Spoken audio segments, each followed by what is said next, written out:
Hello, welcome to the NeuroVerse. I'm Jess and this is my story. Hello. Welcome back to episode 2 of Jess's story. Hi. She is in the room, I promise. Okay, so very quickly, our Google fact checks. Pessimistic was the right word, so yay me. And space, which is something for NHS Wales and is a single point of access for children's emotional well-being and mental health. Is a Welsh multi-agency initiative coordinating mental health support for children and young people. Now we know what space is. Yes. Okay, so if you haven't seen episode 1 or episode 2, please go back and have a look at them. And now we're talking about Jess's, it is late. Now we're going to be talking about Jess's second word, which is obvious. Yes. Obviously. Obviously. So why obvious? Because it's obvious. Okay. It's obvious. We call that now. We Because- got a YouTube short for that one. Because it's obvious. If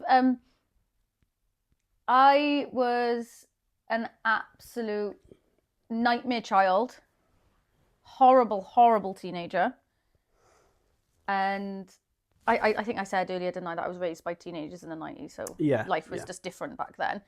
But if my parents paid a bit more attention to the fact that I shouldn't be behaving the way I'm behaving, like trying to jump out of 3-story buildings at the age of 4 for my granddad to catch me at the bottom, like... I mean, some people could say that's on your granddad as well. I wanted him to catch me. But yes, like... Yeah, but at what point does the grown-up turn around and say, no, 4-year-old, this is not No, not my granddad was leaving. So we lived in a 3-story right. house. He was It going. wasn't a game. No, it wasn't a game. And I sort of like climbed out 3 stories high, the window, and was like, Bambi, catch me! So my Bamps had to stand there like, oh, shit. And my dad's had to peg it up about 25 flights of stairs to drag me back through the window. I was about 5. Okay. But that was constantly my life as a child. Like I didn't sleep. I was on, they took me to the doctors to get like sleeping pills because I wouldn't sleep, but nothing was ever investigated of why I couldn't. I still can't sleep. Nothing was ever investigated. I was always in trouble in school. I'll come back to that in a second, but carry on. Okay. I was always in trouble in school even when I was smaller. I remember being told off actually when I was in like year 3 because I just decided to stand up and scribble all over someone's book. Like we was doing graphs and collecting smiley faces, probably with like eye colours or something like that. And I just stood up and just scribbled all over this child's work for no reason whatsoever. Now's your time to apologise to that person. I don't know who it is. I was like 7. If you've been but I'm affected sorry. by Jessica's story. I had a teacher like in my face, stamping her feet, like, you know. Yeah, and I know what you're saying, the kind of if they paid a bit more attention to how you were acting and it wasn't like quote unquote normal. But as we said, that more and more is known about it now. Yeah. It was just a pain child, and then just a teenager. I hate being as my teenage years. So embarrassed by them. So what is it then that so I get what you just said, but going on the part around it being obvious, when did things start falling into place and it being obvious that you potentially have a neurodiverse condition yourself? Is it when I started learning for Ollie? Okay. And then it was like, found out then as well through research that it's hereditary and it's genetic, and you got it from someone. And then the more I learned about it, the more I was like, sounds a bit like me. Oh, this, you know. Yeah. You know. And then, and then you started to pay more attention then to things I did and came to the conclusion, like I said earlier, too thinky to function. And then it was like, maybe that's why I'm too thinky to function. Because I describe it as narrators in my head instead of voices to not sound so loopy, right? So I've got narrators in my head. There's about 10 radios on in here. I thought that was normal. It's not. I thought it was normal until I spoke, and then was like, Oh, does no one else constantly have blah, blah, blah, blah, No, blah? no one else got this happening? No? Just me. And then, yeah, and then... So what's the diagnostic process been like for you then? Because you're saying it's obvious from the research you did Yeah, for, well, your boy and... until, obviously, for myself now? Yeah, for you. Yeah, for myself. It's literally, a referral has gone in through the mental health team, and that's the beginning and the end of the story, pretty much. But I'm very self-aware, and I'm just aware, and I'm thinking now more and more of things I do that make it obvious. Like the way I clean really irritates Tim, because I get bored, distracted, whatever you want. I do something and I can't complete a task, right? Unless I'm in work. Jess. If work Jess was home Jess, I wouldn't be perfect, but I'd be able to fold my washing and put it away. But in order to clean, right? I'm just going to look at the person behind the camera a second. To clean, I have to make a massive mess, right? I can't just clean top to bottom, go around the room, and it makes sense, right? I pull everything out, throw everything in the middle of the room, and I create this massive, massive mess because I know it has to be completed and finished. But I do that, and I get overwhelmed. No, so when I do sorting, which is very few and far between, because I'm not a domestic goddess, I'm of the opinion it's got to get worse before it gets better. Thank you. That happens. That makes sense. But I don't purposely make it a mess to do it. To force myself to finish the job. Because I go like, because it got to be, for me, I've got to do, it's a million tasks at once or none at all. So I have to clean every single room. I go do something here in the kitchen, and then I'll go into the living room, and then I'll go upstairs, and then I'll go back into the living room. So if I focus on one room, create impending doom, it has to get finished. But it very rarely gets finished because I get too overwhelmed, and then Tim gets really mad at me. I was just about to say, wouldn't that have the opposite effect though? Because you'd be like, I can't deal with this. Yeah, but otherwise, if I just did it normally, I get bored. And then like I also then if I create my mess, and then if I finish this room and complete this room, and when I light my candle, the room is complete, I will reward myself with a nice cup of tea and a good doom scroll on TikTok. And then I will move on to the next room. I don't. I get stuck in. But the intention is there. The power, yeah. Because I know I got to do it, right? And you're there, right? You're like, right, I got to go do those dishes. Why can't I just get up and do those dishes? Come on, I got to do those dishes. But I can't. And it's like, 1, 2, 3, and get up and go, and okay, never mind, you're not moving. It's really like, it's a battle. It's an internal battle of do it, but you can't do it. I don't know how to explain it. I think you're doing a good job of explaining it because the reality is it's messy inside. Yeah. It's messy in your brain. It's trying to work out, and because you're having an internal argument. Yeah, with my narrators. You tell me someone's coming over my house in 30 minutes, when I'm telling you I will mop the ceilings. But I'm like it in work as well. I'm doing 25 tasks at once. It's just I'm a bit more, I don't know what it is. I think it's because there's a reward at the end of it. Because everything I do in work is like targeted and timed. It's routines, and it's the same day in, day out. Can't you just pretend the reward is no rats? I can't. I can't. There's just, I don't get paid. I don't get paid for it. There's not a target hit, and I don't get paid for it. I think that's the only thing I can describe what it is. So unless I panic, or what? There are lots of people with ADHD, like highly successful kind of people with ADHD that have the ability to hyperfocus.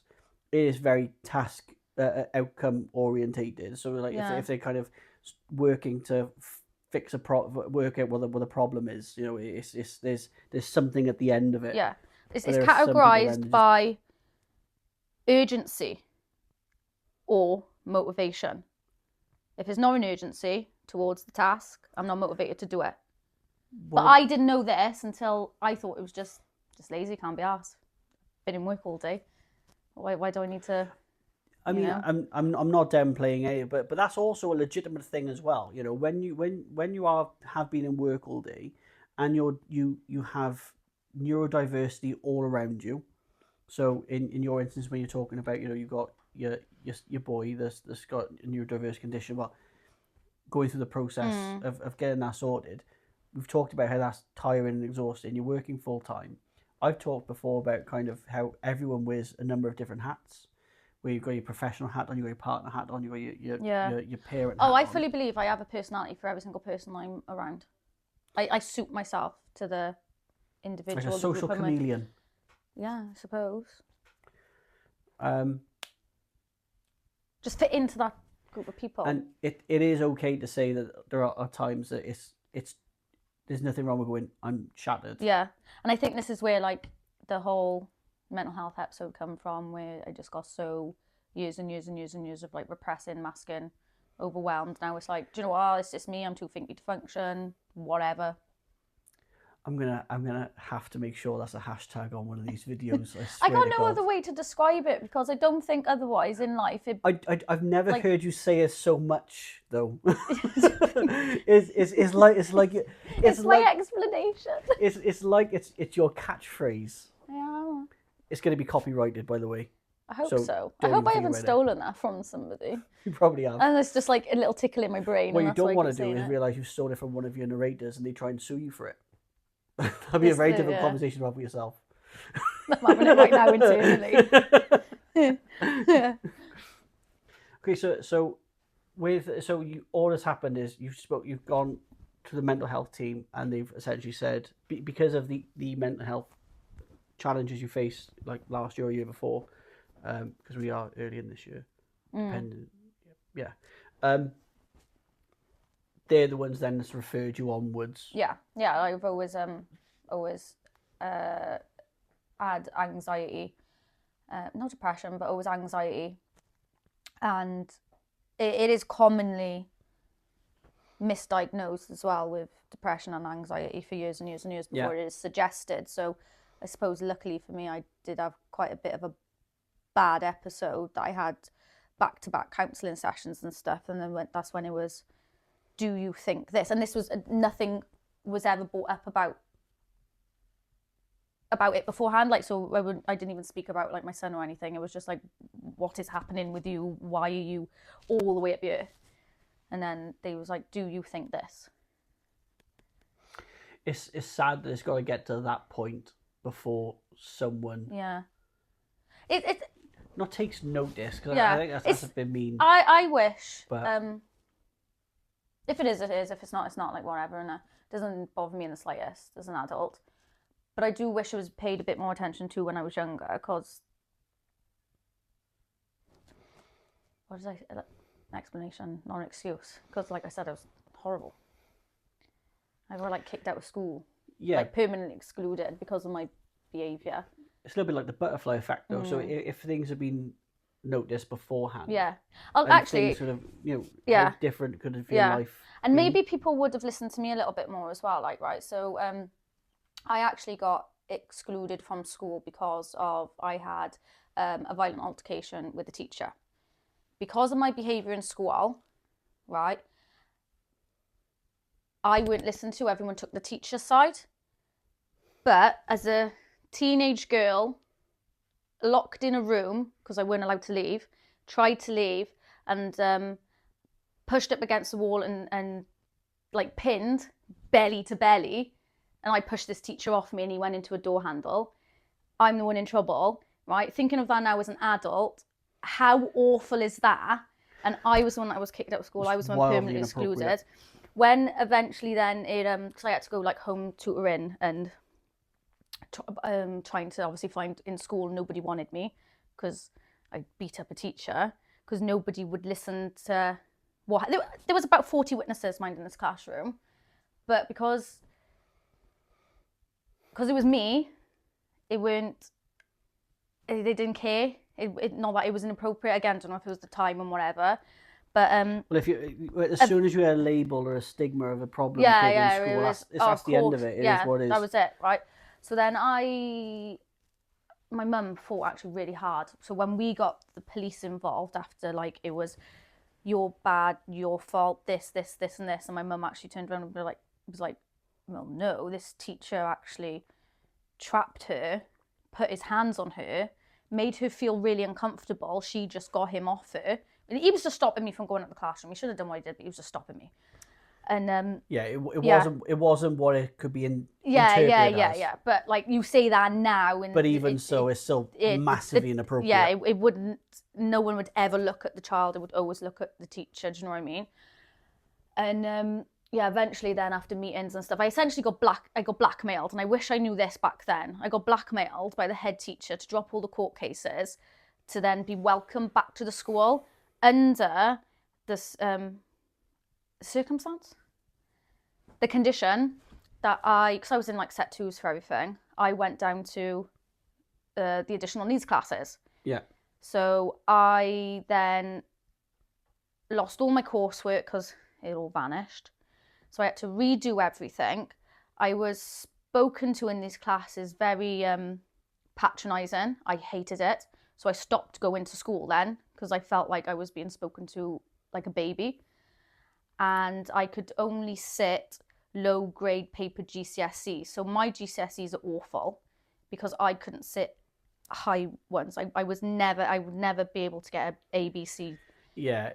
And because I was blackmailed to go back to school to drop court cases by something, because I was an horrible naughty child, and everyone looked at me, not the teacher.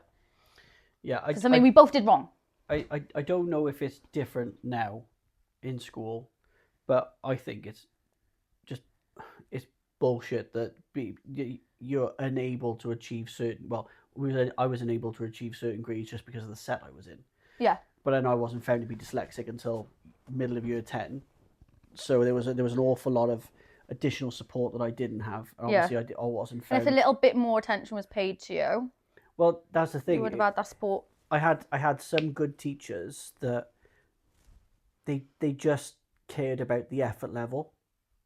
As long as I was there and I was trying my best, then they couldn't ask any more of me, and they made that really, really clear. And it wasn't until a new teacher had come into the school that took over as head of kind of special needs, effectively, basically in charge of A block. He was the one who went, there's something going on here. Yeah. Because he was brand new in. He didn't have any kind of history of it. He was just a case of fresh pair of eyes. There's something not quite right here.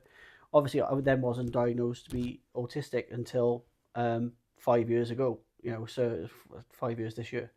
So did I know you pre-diagnosis, or have I known you? So no, you've only. You're freshly diagnosed.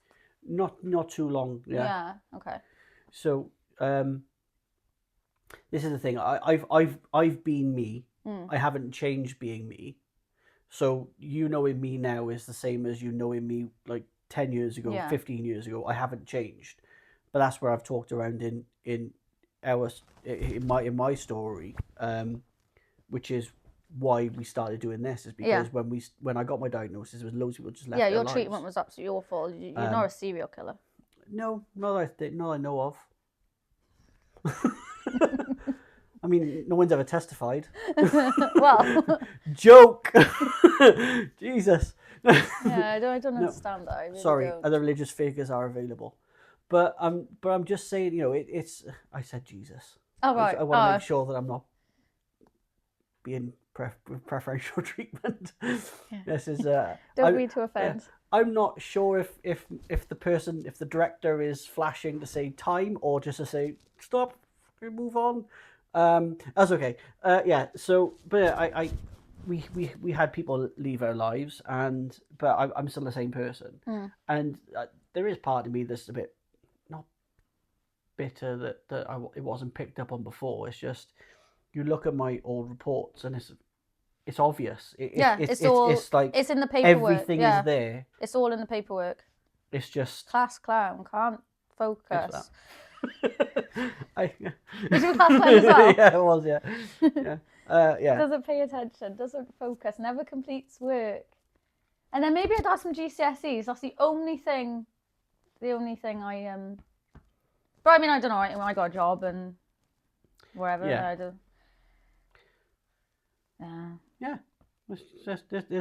There's still nothing wrong with how you've turned out. You're still a wonderful person, but you've still got 2 wonderful children. Yeah.